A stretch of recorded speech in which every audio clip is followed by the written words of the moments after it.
अस्सलाम वालेकुम। आज हम 10th क्लास का जो पेपर हुआ है उसके बारे में बात करेंगे कि 10th क्लास में जो मैंने थोड़े से मसाइल देखे हैं उनको देखते हुए मैं ये चाह रहा था कि आपसे ये पेपर डिस्कस करूं। आज हमने एक चैप्टर का टेस्ट लिया है, फर्स्ट चैप्टर का, जिसमें आपको बता दिया गया था कि सिलेबस आपका ये होगा और इसके मुताबिक आपका टेस्ट लिया जाएगा और 20 नंबर का आपका जो है वो टेस्ट लिया गया है। और इसमें आपका चैप्टर नंबर 1 जो है वो उसका फर्स्ट हाफ शामिल किया गया था। सबसे पहले एमसीक्यूज देख लें। पहला एमसीक्यूज है, for initializing a variable we use operator. Operator हमने यहाँ पर कौन सा यूज करना है किसी भी वेरिएबल को इनिशियलाइज करने के लिए, यानी स्टार्ट करने के लिए, तो वो हमारे पास जो है वो बी ऑप्शन इसका ठीक ऑप्शन है। हमने बी को चूज करना था।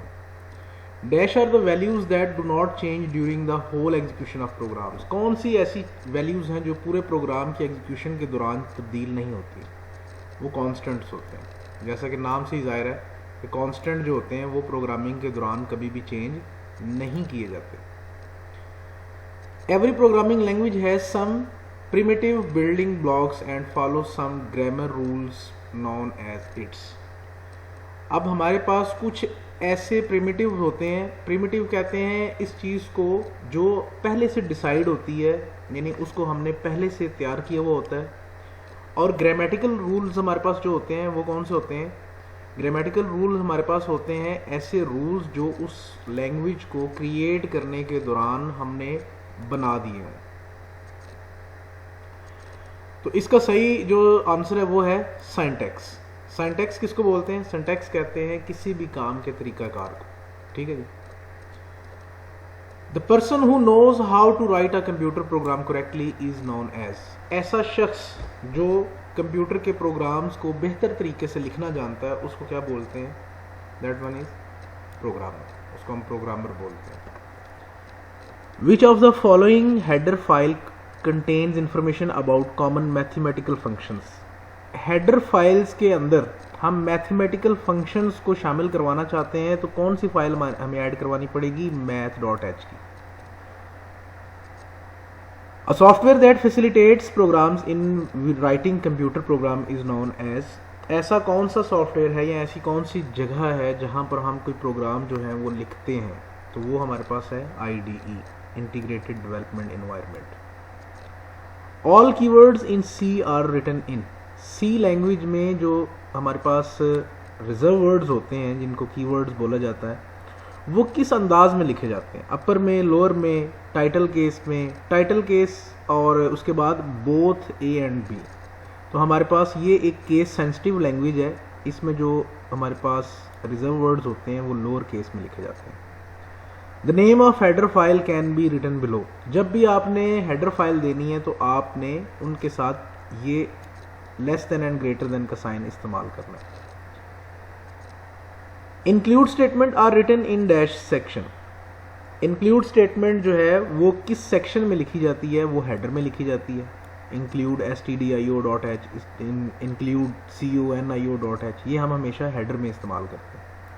अ set of rules to write instructions in a programming language is known as. ऐसे रूल्स जो कि हम प्रोग्राम लिखते हुए उनकी हिदायत देते हैं तो वो हमारे पास क्या कहलाते हैं? सिंटैक्स।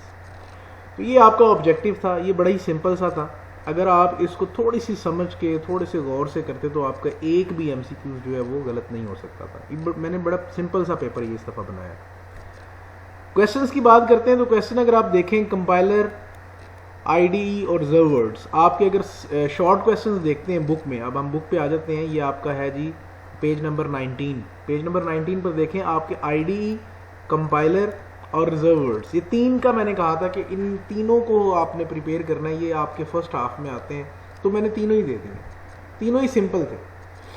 इसके बाद नेक्स्ट आपका जो क्वेश्चन है, नेक्स्ट क्वेश्चन में आप देखें, फर्स्ट क्वेश्चन आपका है कि describe the purpose of a compiler. Compiler का क्या मकसद है? और list down 5 reserve words in C programming language. इसके जस्ट आपने 5 के नाम लिखने थे। तो ये क्वेश्चन नंबर 3 और क्वेश्चन नंबर 4 ये मैंने आपको यहाँ से जो है वो दे दिया है। और ये सिंपल से क्वेश्चन थे, इसमें कोई भी मुश्किल काम जो है वो नहीं था। तो अब देखते हैं आपके रिजल्ट्स जो है वो क्या बताते हैं, रिजल्ट क्या आते हैं। तो उम्मीद है आपको ये पेपर आप क्लियर हो गया होगा। देखें, एक बात हमेशा याद रखें, ये आपके फाइनल पेपर नहीं है। अब जो भी टेस्ट आपका क्लास में लिया जाता है, आपकी गलती हो जाती है, आपको वो चीज़ समझ में नहीं आती है, तो आप पेपर देने के बाद उसको क्लियर कर लें, उसको याद कर लें। हो सकता है वो नेक्स्ट पेपर में आए हों। अब जितने हमने क्लास टेस्ट लिए हैं जब से मैं आया हूँ, मेरे ख्याल में 3 से 4 टेस्ट आपके हो चुके हुए हैं। तो उन 3-4 टेस्टों में अगर आप गौर से देखें तो यही MCQs रिपीट हो रहे हैं, इन्हीं MCQs को दोहराया जा रहा है, ठीक है जी, और यही क्वेश्चंस रिपीट हो रहे हैं।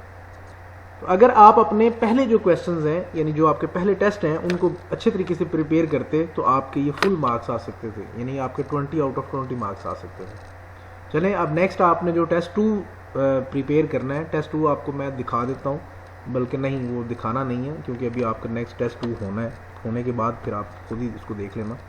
तो टेस्ट 2 की अच्छे तरीके से तैयारी करें, जिसमें सेकेंड हाफ है। सेकेंड हाफ के अंदर मतलब ये है कि हमारे पास जो सिलेबस है वो 4th option main section of program और करैक्टर टाइप डाटा, ये 2 चीज़ें ये वाली आएंगी। और क्वेश्चन नंबर 5 से लेके क्वेश्चन नंबर 6 से लेके क्वेश्चन नंबर 10 तक ये 5 क्वेश्चंस बनते हैं। ये क्वेश्चंस आपको आएंगे। MCQs आपको कहीं से भी आ सकते हैं। MCQs का कोई हमने डिवीजन जो है वो नहीं की थी, लेकिन फिर भी मैंने कोशिश यही की थी कि आपको MCQs जो है वो फर्स्ट हाफ में से ही दूँ। तो MCQs की आप तैयारी जो है वो आप फुल करें।